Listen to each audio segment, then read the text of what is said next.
रहेल बहाराय गोरले सैया गिर जाता पानी मोरा लहंगा से।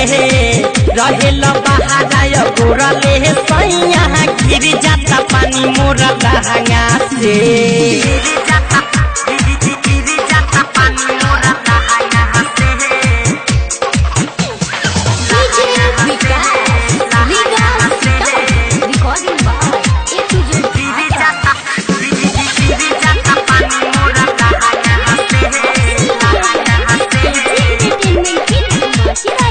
भइल शादी जब छोटा रही एही से तोहरा से कुछ ना कही।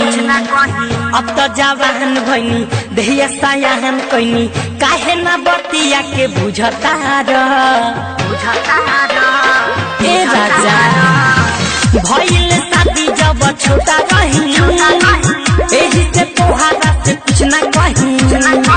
अब तो जवान भइनी देहिया सयाहन कइनी काहे ना बतिया के बुझता भइनी हारा न तू तो बुझेल न बात खाली लिही सहारा हम तकिए से। रहेल बहाराय गोरले सैया गिर जाता पानी मोरा लहंगा से। रहेल बहाराय गोरले सैया गिर जाता पानी मोरा लहंगा से।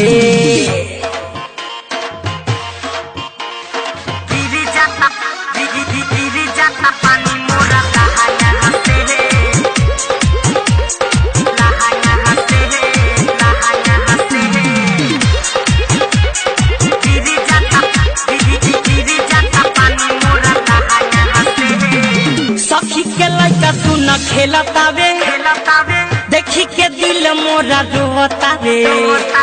बाबा तिवारी पिया धरकता मोरा जिया तोहरा न कुछ तो सुझतावे।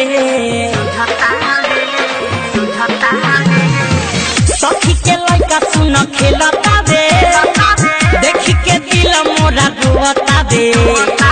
परशुराम अली पिया धरकता मोरा जिया तोहरा न तनिको सा सुझता हवे। हो जानी तंग जब सुतेला पलंग पूरा दुखेला अंग अंग देहिया के।